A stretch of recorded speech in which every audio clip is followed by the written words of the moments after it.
septembre, synonyme de rentrée, s'accompagne d'une actualité extrêmement riche et chargée. C'est ce que vous allez pouvoir découvrir tout de suite dans les titres de cette nouvelle édition. L'Université de Tel Aviv vient d'organiser à Monaco un symposium environnemental portant notamment sur la pollution, symposium en marge duquel une importante initiative a été lancée en faveur de la préservation de l'environnement. Il y a quelques semaines, les artistes monégasques Claude Rosticher et Gérard Petiti exposaient à Moscou et aujourd'hui encore à Rostov en Russie. Claude Rosticher et Madame l'ambassadeur de Monaco en Russie reviendront sur cette enrichissante expérience. Une envolée magique dans le ciel de Mondovì en Italie avec les aéronautes de Monaco. La création d'une nouvelle commission au sein de l'Automobile Club, la commission des femmes. Et puis le Focus Info de ce journal nous emmènera en Grèce où l'équipe de Monaco de tennis dispute plusieurs matchs de Coupe Davis, nouvelle formule. Lorsque l'union fait la force. En matière de lutte contre la pollution, toutes les initiatives sont importantes et tout récemment un accord a été signé à Monaco entre l'Université de Tel Aviv, Aaron Franken et la Fondation Prince Albert II de Monaco. Dominique Poulain nous en dit plus. En présence du prince Albert II et du ministre d'État Serge Tel, un accord est conclu entre Monaco et Israël sur une initiative de lutte contre la pollution. L'accord est signé par le professeur Ariel Porat, président de l'Université de Tel Aviv, et Aaron Frankel, homme d'affaires et parrain de cette initiative qui consacre son temps à l'environnement et à la promotion des énergies renouvelables. La Fondation Prince Albert II est engagée en toute confiance et de façon informelle avec l'initiative de M. Frankel d'une part et avec l'Université de Tel Aviv pour effectivement échanger et réaliser des actions concrètes dans ce domaine qui est un des domaines très importants de préoccupation des populations et ce dans tous les pays. Il y a en plus une dimension méditerranéenne qui a été soulignée puisque la Méditerranée est un des champs d'action privilégiés de la Fondation et qu'effectivement nous pouvons envisager d'établir des partenariats de ce point de vue-là avec l'Université de Tel Aviv et le cas échéant avec d'autres entités en Israël. L'Université de Tel Aviv est la plus grande université de recherche d'Israël. Elle compte 30 000 étudiants. Un symposium précède la cérémonie de signature de l'accord. Une centaine de personnes se rassemblent dans l'amphithéâtre du One Monte Carlo pour débattre sur la pollution de l'air et des océans. L'Université de Tel Aviv travaillera avec les responsables de la principauté pour trouver des solutions technologiques. Pour les chercheurs de l'université israélienne, Monaco sera une ville pilote, lui permettant de tester des solutions pouvant être ensuite appliquées à d'autres villes à travers le monde. Tout a commencé il y a 2 ans, lors d'un gala à Monaco, sous le patronage de son Altesse Sérénissime. C'était en l'honneur de M. Frankel. C'est à ce moment-là que nous avons fait la première conférence sur l'environnement. On a discuté de nouvelles solutions aux défis environnementaux. Il y a 1 an, le prince Albert II a reçu un doctorat honorifique pour son engagement en faveur de l'environnement. Il a visité l'université de Tel Aviv pendant toute une journée, ainsi que le département environnement. Je pense qu'il était très impressionné. Et c'est à partir de là que M. Frankel a proposé un cadeau à l'université de Tel Aviv, mettre en place l'initiative de lutte contre la pollution. Parallèlement au symposium, un pacte national pour les transitions énergétiques de la principauté est par ailleurs signé. Nous les avions rencontrés avant leur départ pour la Russie. Les artistes monégasques Claude Rosticher et Gérard Petiti ont exposé leurs œuvres tout au long de l'été à Moscou, puis ensuite à Rostov. Ils ont également présenté le travail d'autres artistes de Monaco. À leur retour en principauté, Crisinda Tomel et Olivier Bonello sont allés recueillir le témoignage de Claude Rosticher et de Madame l'ambassadeur de Monaco en Russie, Mireille Petiti. Ça s'est très bien passé. C'est une opération qui a pris beaucoup de temps, surtout pour les artistes, pour la réaliser. Mais quand on voit le résultat pour eux et surtout pour la principauté de Monaco, on peut être que ravis. Les artistes ont eu beaucoup de retombées au niveau de la presse et de la télévision. Donc on peut être que ravis que Monaco ait ainsi été mis à l'honneur. Et ils ont été également faits membres honoraires de l'Académie des arts russes, qui est une très belle reconnaissance et pour les artistes et pour Monaco. C'était un défi important pour nous. Et puis le lieu était magnifique et permettait de présenter les œuvres d'une manière satisfaisante avec beaucoup d'espace. Pour Moscou. Actuellement, l'expo se poursuit à Rostov-sur-le-Don jusqu'au 22 septembre. Et ensuite, on enchaînera sur Paris. On a eu un accueil sympathique. On a été les bienvenus et ça a été enrichissant de faire ces expériences, surtout à l'étranger. Représenter son pays, aussi petit soit-il, c'est un honneur. Et à Rostov, bon, c'était un petit peu plus différent. Ce n'est pas la capitale, mais il y a eu beaucoup de chaleur humaine et de sympathie. Partons en Italie, à Mondovi. C'est là très précisément que s'entraînent très régulièrement les aéronautes de Monaco. Les concentrations de montgolfières donnent toujours lieu à de très belles images. Mais que voit-on de là-haut ? Eh bien, pour répondre à cette question, une équipe de Monaco Info a embarqué dans une montgolfière avec les aéronautes de Monaco. Écoutez le récit de Dominique Poulain sur des images signées Sylvain Péroumal. Alain, le pilote de la montgolfière et président des aéronautes de Monaco, nous promet une journée inoubliable. Et c'est vrai que survoler Mondovi est un privilège que nous avons goûté sans modération. Nous sommes à bord de la montgolfière écologique Jeeper. C'est la montgolfière avec laquelle nous avons décollé. Nous avons eu le privilège de décoller de la place du Palais l'année dernière et de réaliser cette première mondiale de la traversée des Alpes par le sud.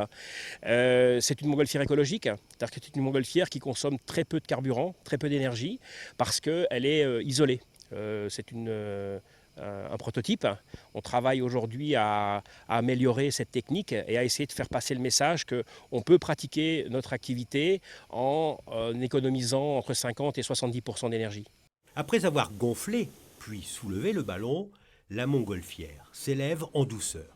Pas la moindre secousse. En quelques minutes, elle atteint 400 mètres d'altitude. Mondovi dévoile progressivement sa ville.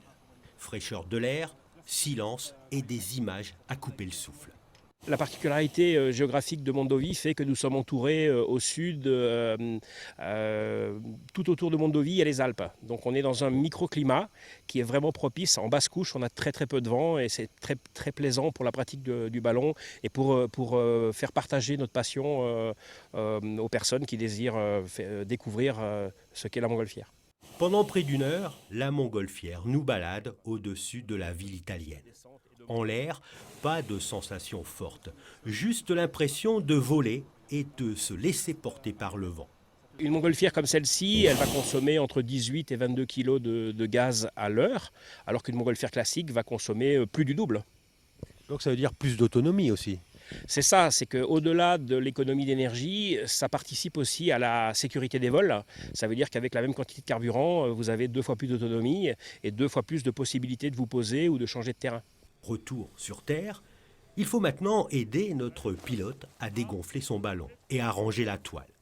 On peut à présent trinquer. C'est une tradition chez les aéronautes après chaque vol. Au final, nous avons vécu une journée pétillante et effectivement inoubliable. Vous pourrez retrouver très prochainement sur Monaco Info un long magazine consacré à cette belle découverte de l'univers des montgolfières. La toute jeune commission des femmes dans le sport automobile, mise en place par l'Automobile Club de Monaco, vient de tenir sa première réunion. Un cocktail entre passionnés auquel assistaient Vanessa Dessy et Olivier Bonello. Qualifiée de discipline d'homme, la place des femmes en sport auto constitue aujourd'hui une problématique qui commence à être prise au sérieux par les grandes instances de la discipline. La preuve avec la toute nouvelle commission des femmes créée au sein de l'Automobile Club de Monaco. Notre commission elle a été créée l'année dernière. C'est notre premier événement ce soir, c'est un dîner entre femmes, les membres de la commission ici ce soir. C'était notre but. Nous souhaitons que les membres femmes ici se connaissent et après elles vont partager leurs expériences, leurs connaissances et leur passion pour le monde de l'automobile. Et comme ça, ils vont encourager les jeunes enfants et d'autres femmes aussi. Je crois que ça c'est évident. Mais j'étais étonnée par rapport aux réponses parce que je n'étais pas sûre s'il y avait tellement de femmes intéressées de ce domaine. Mais oui, il y en a un grand support, alors ça me plaisait énormément.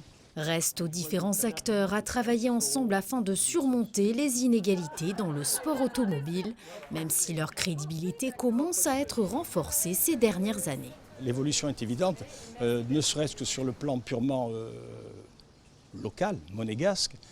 Nous avons aujourd'hui pratiquement 50 jeunes femmes commissaires de piste ou de rallye, ce qui aurait été totalement invraisemblable il y a encore ne serait-ce que 10 ans. On en avait 3 ou 4, on les regardait comme des bêtes curieuses. Aujourd'hui, elles sont là, elles sont présentes, elles sont très compétentes d'ailleurs, et nous sommes très très contents. Et d'ailleurs, on a de plus en plus de demandes féminines pour les commissaires de piste du rallye, et on en est très content. Dans les stages, ce sont parmi les meilleurs. Ensuite, dans le sport automobile, à Monaco, mais comme partout ailleurs, il y a des femmes. Les femmes courent maintenant en Formule 4, les femmes courent en Formule 3, les femmes courent en Formule 2, puisqu'il y a une femme en Formule 2. Et je pense que dans les années à venir, et très prochainement, il y aura une femme en Formule 1. À l'occasion du premier événement de la Commission des femmes dans le sport auto, l'artiste Florence Duhé proposait ses dernières sculptures au cœur du jardin de l'ACM. Les basketteurs de Monaco sont décidément sur tous les fronts en ce mois de septembre. C'est la page d'actualité toute image de cette édition. Après-midi placé sous le signe du basket mercredi du côté du Stars & Bars, puisqu'après leur Media Day et la rencontre avec leurs supporters au Stade Louis II, les joueurs de la Rocket Team avaient rendez-vous avec les plus jeunes pour savourer, vous le voyez, des instants ludiques et sportifs. Notre focus info du jour nous emmène à Athènes. C'est en Grèce en effet que viennent de débuter les matchs de Coupe Davis de tennis du groupe 3 de la zone Europe, groupe auquel appartient la Principauté de Monaco. Reportage sur place d'Émilie Rousseau et Alexandra Paolini.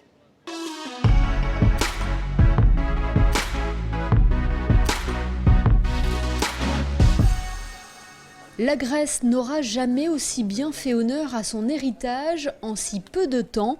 Quelques semaines après avoir organisé les Jeux méditerranéens de plage à Patras, au nord du pays, Athènes, la capitale, accueille la plus grande compétition sportive par équipe au monde, la Coupe Davis, et plus précisément les matchs du groupe 3 de la zone Europe.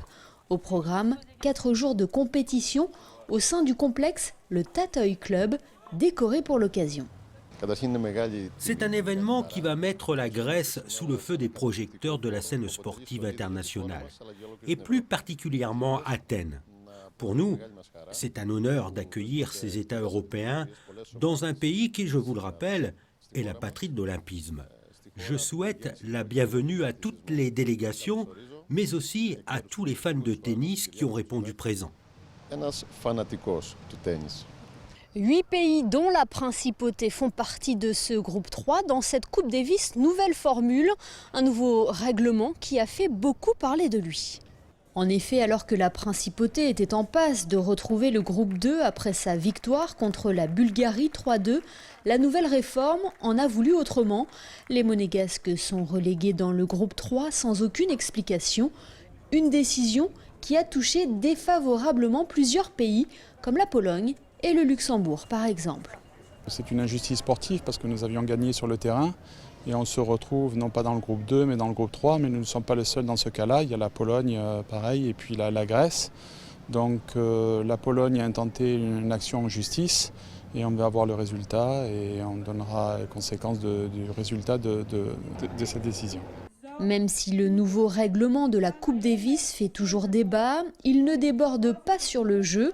L'équipe monégasque est arrivée concentrée, compétitive, bien décidée à défendre sa place, voire à retrouver le groupe 2 de la zone Europe-Afrique.